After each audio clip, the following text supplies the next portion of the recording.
Good morning, everyone. Welcome. My name is Jake. I'm one of the education staff here at the National Zoo and Aquarium, and welcome to our latest iteration of our Keep It Alive Talk series. Now, I brought you guys here into our bushland aviary today to meet some of my favourite little native animals that we've got here at the zoo. Now, before we get started, I do have to chuck on a mask. Do let me know if you're struggling to hear anything. I can talk louder, we can bring the phone closer, all of that sort of stuff. But let's get on down to eye level with these cuties and see what they're up to today. So these beautiful guys who are going to have hopping around us for this talk are two of our long-nosed potoroos. This beautiful girl coming up to the camera now is Gumnut. She's very confident. She's our female. She's about 3 years old. And then we've got our beautiful male over here, Patterson, with his tail in the waterfall. He's a little bit more shy. He'll come and go, but we do have some of their food here for them this morning, so hopefully they'll be able to eat some of that. They'll be hopping around. We've also got some peanut butter to try and get their attention as well, which I might crack at different times to try and bring them over towards us. It's not, of course, something that they'll find out in the wild, but it is a favourite treat of theirs. Patterson. So the reason I've decided to bring these guys to your attention today in this series is because I'm a massive fan of all of our native animals here at the zoo. Of course, most people come to the zoo to come and check out all of our awesome exotic animals, our tigers, our lions, giraffe, etc. And fair enough, especially at this point in time, it's so hard to go and see those guys in the wild, practically impossible with restrictions at the moment. A great opportunity to come and see them in the zoo once we do reopen. But I think we're really lucky here in Australia. We have some pretty incredible native wildlife that call this country home that you can't find anywhere else on the planet. These guys, for instance, are only found here in Australia. And in fact, Australia is second only to Indonesia in terms of the percentage of endemic animals found in this country. So most of the animals that you guys are seeing in your day-to-day lives, all the birds and the mammals, and fish if you're down the coast, most of them you can't find anywhere else, and I think that's pretty special. Now, many of you might be wondering what exactly is a potoroo. They're a bit of an odd-looking animal. They look a little bit like a cross between a rat and a kangaroo. And funnily enough, that's where they often get their nickname, the rat kangaroo. But they are not related to rodents in any sense. They are actually a marsupial, though a lesser well-known one. And they are fairly closely related to kangaroos. They're part of the macropod suborder, which basically means contains all of your hopping marsupials. So your kangaroos, your wallabies, they're after the peanut butter. Got to eat your food first. Peanut butter once you've finished all your food. It also includes things like quokkas as well, very cute, and these guys and their cousins. Now these guys differ a little bit from some of those other macropods that we are so fond of, in that they are not strictly herbivorous. In their diet here today, we've mainly got some vegetables. We've got some fig, some pear, some sweet potato, and some birdseed as well. And of course, the infamous peanut butter. You've got to wait, Gumnut. Later. But in the wild, they'll also consume things like insects as well. We feed them mealworms on occasion. They have been known to scavenge a little bit of meat here and there, though they definitely won't hunt for it themselves. But one of the main aspects of their diet in the wild is fungi. These guys consume really large amounts of fungi in the wild. Up to about 60 different species is eaten by these guys.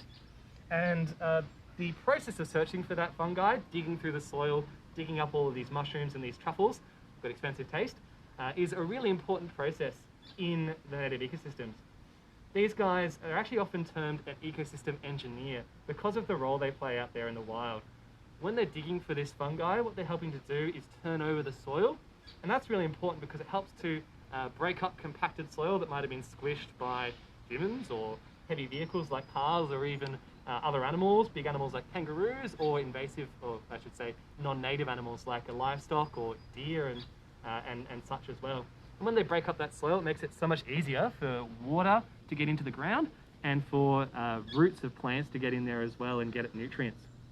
In addition, they help to spread all of the spores of the fungi that they're eating and the seeds that they're consuming from different trees and such as well. And that's really important because a lot of the fungi that they're eating are really important to the health of some of our most iconic trees, like our eucalypts and our acacia.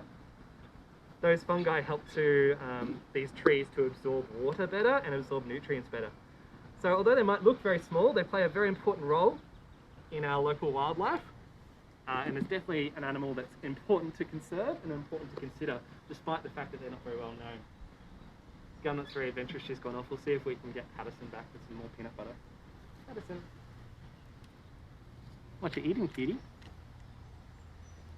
Here you go. So as I said, these guys are long-nosed potoroos. You can see that really long nose that they've got there. Very beautiful. But they're not the only species of potoroo found here in Australia.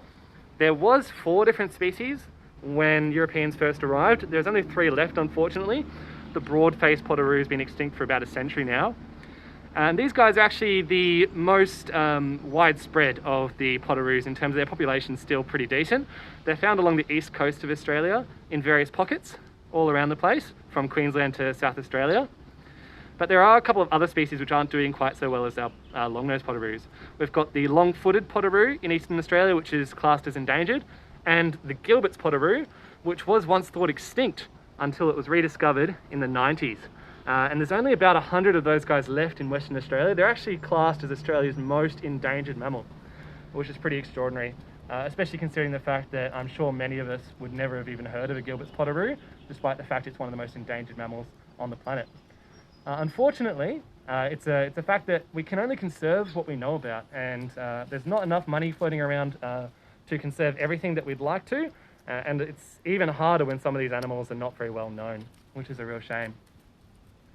Now, some of the threats that are facing these guys are the same sorts of things that we tend to see amongst a lot of our native Australian animals. Unfortunately, despite the fact that Australia's got such unique and extraordinary wildlife, we don't always do the best to look after it. We actually have the highest rate of deforestation of any developed nation. I think we're in the top 5 in the world. In addition, we actually have the highest rate of mammal extinction on the planet. Since European colonisation, we've lost over 30 different species of mammals, which is about 10% of all of our mammal population, which is pretty scary and really sad news. Unfortunately, the biggest causes of these guys disappearing are habitat loss and predation by invasive species. That's things like foxes and cats predominantly.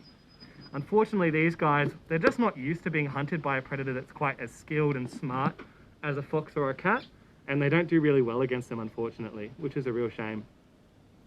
Unfortunately, we even have to worry about that sort of stuff here in the zoo as well. We've got high fences, and yet every now and then we do find fox scat around the place, so we've got to be very vigilant about that sort of stuff. And being in the middle of the city, we've also got to worry a little bit about domestic cats as well.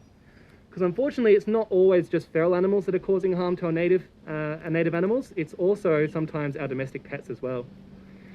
There's about 4 million domestic cats here in Australia. And unfortunately, on average, a domestic cat is killing about 75 native animals a year, which is pretty extraordinary. And I definitely didn't know that at all until I was doing research on it. And I don't think many cat owners realise their potential as well. We definitely don't want to prevent people from having cats. They're wonderful pets and they're great companions, but we do want people to be responsible pet owners. And it's important that if you do own a cat, that you're aware of the potential damage they can cause, as well as many other animals and pets that we own too.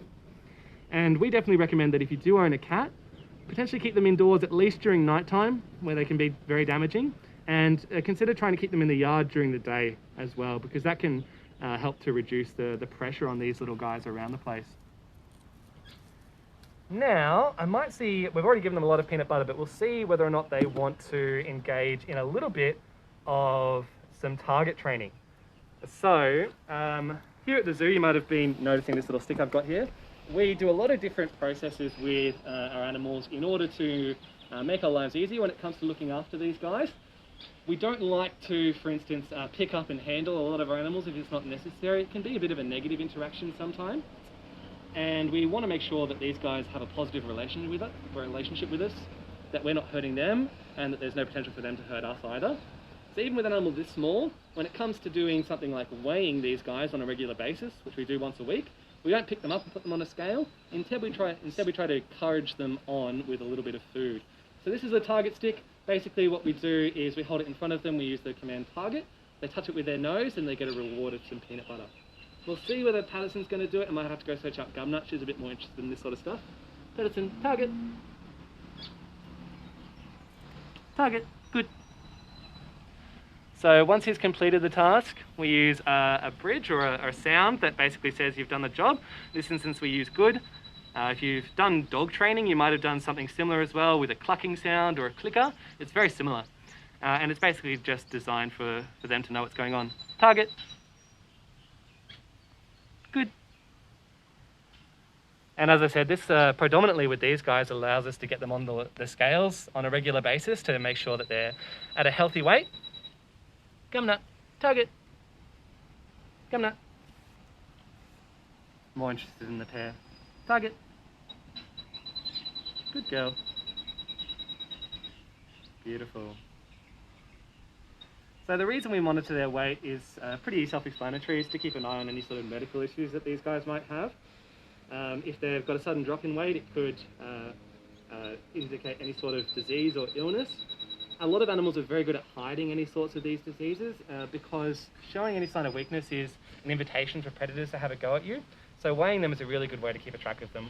We also, with a lot of our animals, take fecal samples, urine samples, blood samples, and we also do regular daily checkups on them and just have a look at them, see how they're going, watch how they're eating as well. These guys are doing pretty well. Gorgeous little critters. Very cute. Awesome. So if you guys do come to this, come to the zoo once we reopen, definitely come and check these guys out. They're one of our favourite. Unlike some of our other small marsupials, these guys are pretty active during the day. You know, they say they're nocturnal, but these two are out all the time. And so they're an awesome opportunity to come by. I often think that this enclosure here sometimes gets a little bit overlooked because it's a smaller one and it's off in the corner. But there's some really interesting animals in here. Not only do we have our potoroos, we've got all sorts of different bird species in here as well, some of which are definitely worth a visit. So next time you're around, come and check these guys out because they're definitely worth a visit. Awesome, guys. Well, if you have any questions about these guys, write them in some comments. I'll be on later to check them out and I'll try to respond if I can. But thank you very much for coming along and checking out my favourite little native marsupials. They really are cuties. Keep an eye out as well on our socials for our next Keep Alive talks. They'll be announced when they're coming up. And we miss you guys here at the zoo. These guys can't wait to see you all again. And hopefully we can all see each other again sometime soon. Awesome. Thanks very much, guys. Have a good one.